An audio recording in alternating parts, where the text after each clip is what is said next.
नमस्कार दोस्तों, इस वीडियो में बात करने वाले हैं भारत के कुछ ऐतिहासिक गलतफहमियों के बारे में। भारत के इतिहास में कई गलतफहमियां, भ्रांतियां प्रचलित है जो या तो औपनिवेशिक दृष्टिकोण से फैली या फिर जानबूझकर बनाई गई। यहाँ कुछ प्रमुख ऐतिहासिक गलतफहमियों के बारे में जानेंगे।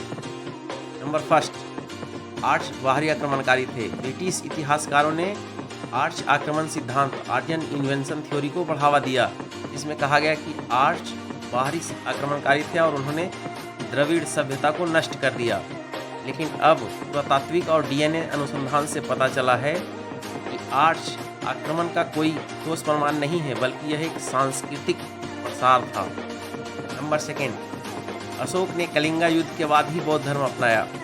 यह माना जाता है कि सम्राट अशोक ने केवल कलिंग युद्ध की हिंसा से दुखी होकर बौद्ध धर्म अपनाया, लेकिन अभिलेखों से पता चलता है कि अशोक पहले से ही बौद्ध धर्म के प्रति झुकाव रखते थे और युद्ध के बाद इसे पूरी तरह एक्सेप्ट कर लिया।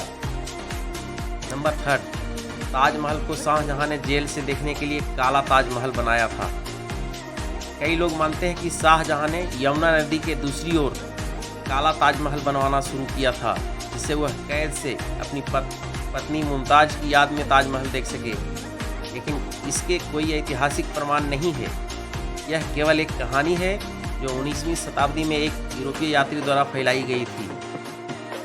नंबर 4, भारत 1947 में स्वतंत्र हुआ, लेकिन इसलिए यह नया देश है। कई लोग मानते हैं कि भारत 1947 में बना, लेकिन यह सत्य नहीं है। भारत एक प्राचीन सभ्यता और राष्ट्र है जिसकी पहचान हजारों साल पुरानी है। 1947 में केवल ब्रिटिश शासन से मुक्ति मिली, लेकिन भारत का अस्तित्व हजारों वर्षों से है। नंबर 5, पृथ्वीराज चौहान ने मोहम्मद गोरी को 17 बार हराया।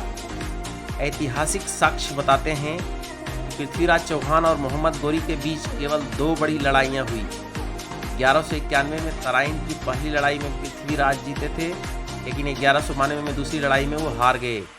17 बार हराने की कहानी ऐतिहासिक नहीं बल्कि लोक कथाओं से जुड़ी है। नंबर 6, अंग्रेजों ने भारत को आधुनिक बनाया। अंग्रेजों ने भारत में रेलवे, डाक प्रणाली और अंग्रेजी शिक्षा की शुरुआत की, लेकिन इसका उद्देश्य भारत का विकास नहीं बल्कि अपने उपनिवेशी शासन को मजबूत करना था। भारत पहले से ही समृद्ध था और अंग्रेजों के आने से उसकी अर्थव्यवस्था बर्बाद हुई। नंबर 7, नेताजी सुभाष चंद्र बोस की मौत 1945 में हुई।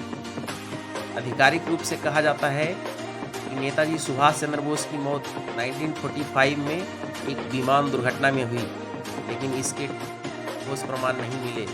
कई रिपोर्टों और साक्ष्यों के आधार पर यह संभावना जताई जाती है कि वो दुर्घटना के बाद जीवित थे और किसी गुप्त स्थान पर रहे। नंबर 8, महात्मा गांधी ने ही भारत को आज़ादी दिलाई। गांधी जी स्वतंत्रता संग्राम के महान नेता थे, नो डाउट, लेकिन स्वतंत्रता केवल उनके अहिंसक आंदोलनों से नहीं मिली। नेताजी सुभाष चंद्र बोस की आज़ाद हिंद फौज, भगत सिंह और अन्य क्रांतिकारियों के संघर्ष, द्वितीय विश्व युद्ध के दौरान ब्रिटिश स्थिति और अन्य राजनीतिक कारणों ने भी आज़ादी में अहम भूमिका अदा की। नंबर 9, भारतीय समाज हमेशा जातिवादी था। भारत में जाति प्रथा प्राचीन काल से थी, लेकिन यह जन्म पर आधारित कठोर व्यवस्था नहीं थी। बाद में विशेष रूप से मुस्लिम और ब्रिटिश शासन के दौरान जाति व्यवस्था अधिक कठोर और दमनकारी हो गई। नंबर 10, महाराणा प्रताप हमेशा जंगलों में छिपे रहे। ऐसा माना जाता है कि हल्दी घाटी की लड़ाई के बाद महाराणा प्रताप हमेशा जंगलों में संघर्षरत रहे, लेकिन सच यह है कि उन्होंने कई क्षेत्रों में वो फिर से जीत लिया और 1585 में मेवाड़ के कई हिस्सों को वापस अपने नियंत्रण में ले लिया। नंबर 11, ब्रिटिशर्स ने ही भारत को एक किया। कई पश्चिमी इतिहासकार दावा करते हैं कि भारत ब्रिटिश शासन से पहले एक विभाजित क्षेत्र था और अंग्रेजों ने इसे एक राष्ट्र बनाया। लेकिन हकीकत यह है कि प्राचीन काल में मौर्य और गुप्त साम्राज्य, मुगल काल में भी भारत एक राजनीतिक रूप से एकीकृत था। इतिहास के हमेशा प्रमाणों के आधार पर देखना चाहिए, न कि केवल लोक कथाओं, उपन्यासों या औपनिवेशिक लेखकों की व्याख्याओं के आधार पर भारत का गौरवशाली इतिहास कई मिथकों और गलतफहमियों से घिरा है, जिन्हें हमें सही परिप्रेक्ष्य में समझने की ज़रूरत है। तो दोस्तों, ये वीडियो अगर आपको अच्छी लगी हो तो लाइक, सब्सक्राइब एंड शेयर ज़रूर करें। Thank you. जय हिंद।